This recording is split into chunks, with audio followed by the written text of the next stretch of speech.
let's get down to the calculus. Let's look at differentiation and integration when we have exponential or logarithmic functions with bases other than e.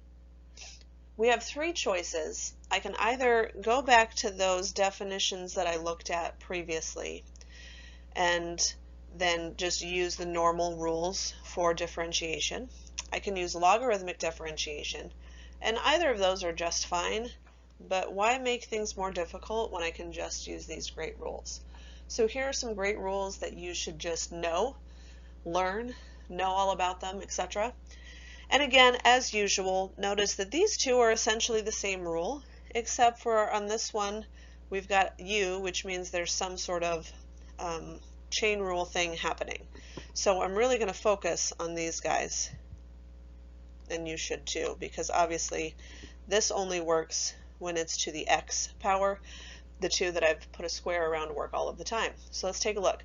The derivative of a to the u is the natural log of the base times a to the u times the derivative of u with respect to x. So whatever u was, chain rule says take the derivative of that. Same thing with log base a. I've got 1 over the natural log of a times u, which makes sense because that's kind of how we did it before, is 1 over u, or du over u, for just a normal logarithmic function. So really all we're doing is adding in that natural log of a to our denominator, and then I still have, u prime as my numerator, du, dx, etc. Let's take a look at how we're going to use these. So here are three practice for us to do, and again, if you feel comfortable, really all I'm going to be doing is looking exactly at the derivatives that are located on Theorem 5.13 from your textbook, and I'm just going to be applying those. So if you feel comfortable, go at it. If you don't, let's go through these together. So for the first one, I have y equals 2x. So basically, I'm just using this first guy. And I know I'm using the first guy because it's 2 to the x, and x doesn't have a derivative other than 1. So what I'm essentially saying is y prime is going to be the natural log of the base, and in this case my base is 2, times whatever I originally had. So y prime equals the natural log of 2 times 2 to the x. For my second function, I'm using my number 2, which is essentially the same process I just went through, but you'll notice the only difference here is that chain rule. I have to take the derivative of u with respect to x as well. So what does that mean? Y prime is the natural log of the base, which is 3, and then 3 to the 2x, and then the derivative of 2x is 2. So here's my final answer. 2 times the natural log of 3 times 3 to the 2x. And last one, this is obviously a logarithmic function, and I'm looking at this guy, because obviously cosine does have a derivative. So again, it's saying take 1 over the natural log of the base, which is 5. Then u goes on the bottom, so cosine of x goes on the bottom. U would be cosine of x. And then u prime would be the derivative of the cosine of x, which is negative sine x. So notice, again, I can just pop that to the top, or I can put it to the right. This would be my final solution. Now, our last three examples were very straightforward. Obviously, I want to give you questions more like what you will be dealing with, which are a little bit more difficult. So if you would, go ahead and press pause and try both of these questions, keeping in mind that the first question obviously should be using the product rule, since I have an x squared times 2 to the 4x. The second question, I've already given you that hint to rewrite it first. So try both. When you're ready, press play to see how you did. So for the first one, again, I'm using the product rule, and the product rule says take the first, which is x squared. So here's my two items, x squared and 2 to the 4x. So I'm taking the first times all of this guy, let me change my color here, is the derivative of the second. So that's using this rule that says I'm going to take the natural log of the base, which is 2, then I'm going to rewrite what I had originally, 2 to the 4x, And then because 4x has a derivative of 4, I'm going to multiply it by 4. And then product rule says, so I'm taking first times the derivative of the second, plus the second times the derivative of the first, and obviously the derivative of x squared is 2x. Then all I'm doing is just rewriting it so that it looks a little bit nicer. The typical format is to put anything like the 4 and the x squared all out front, then to write the natural log function, then to write the exponential function. So again, notice that's the same thing I did here, is I just moved that 2 times x out front and then 2 to the 4x. And unfortunately, I can't combine those any further, so I'm all done. That's my final answer.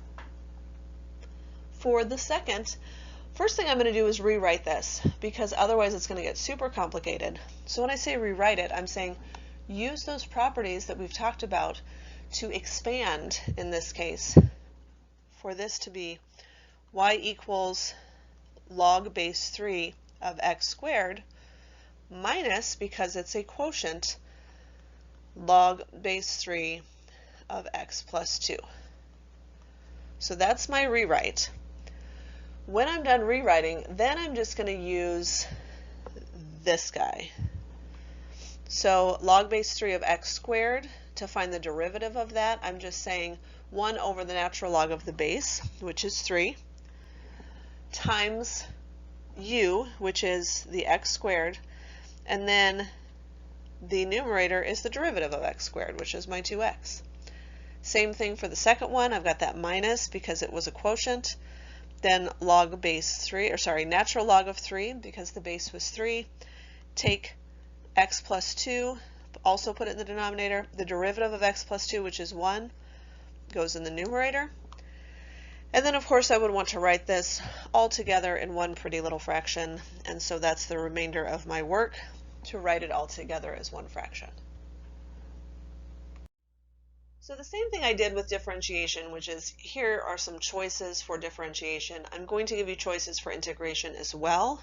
Integration, I can either convert whatever base I have to base e, using those definitions that we learned in the first part of the video this week, and then integrate as normal. Or, to make it so much easier on ourselves, just use this formula. Keep in mind that whenever we're integrating, if this guy has a derivative, then that needs to be included using that u substitution. So we're going to be using u substitution quite a bit, again, for integration. You should be getting really good at it by now, though. So let's do some practice. Again, if you feel like I've got this, then press pause, do all 3 questions, then press play and I'll go through them. Otherwise, I'm just going to go through them with you, starting now. So I started out with a really super easy example. Obviously, it fits this format exactly, that says, okay, if I want to integrate, notice x does not have a derivative, so I'm not going to have to worry about any u substitutions at all. So what I'm going to do is I'm going to say, well, my answer is 1 over the natural log of the base, which is 3, times a to the x. So really, instead of the 1 on top, I'm just going to put 3 to the x on top, and then plus c. So I would just go straight to the solution. You don't need to write it like this. And in fact, if you want to rewrite this function to say a to the x over natural log of a, just like we talked about before, that's just fine too. Now let's look at the second example. Obviously this one a little bit more complicated, because I have to look at this guy, x squared. X squared is my exponent, so that means u is x squared, which means du is 2x dx. So what I need to do is make sure that 2x dx is represented in the integral before I integrate. So again, just as I normally would, this time I'm going to put a 2 on the inside, so now I have 2x dx, but in order for that to work out, I must put a 1/2 on the outside. So again, now I have 1/2 integral of 3 to the u du, and now I can integrate using this guy, and then replace with the x squared. And again, it's not necessary for you to rewrite it with the u. You can do this just to help you remember that the 2 needs to be represented, and then just go straight to using the x squareds. Most people prefer to do it like this. The only time that gets complicated is when we get to definite integrals, and then we have to make sure our limits of integration match our variable of integration. Last one, again, if you haven't paused and tried any of these on your own, this would be a really good time to pause and try it on your own. So let's take a look. The exponent is x plus 2 quantity squared. That's u. Which means du is 2 x plus 2 to the first times the derivative of x plus 2, which is just 1, dx. So looking at what I have inside the radical already, I already have, not radical, excuse me, inside the integral already, I have x plus 2. I need 2 of those in order for it to fit the pattern. So again, I've got 1/2 on the outside. So I've got 1/2 times the integral of 4 to the u du. I integrate using my formula that says take 4 to the u divided by the natural log of the base, which is the natural log of 4, plus c. And then I just wrote it with plugging the value for u back into my function.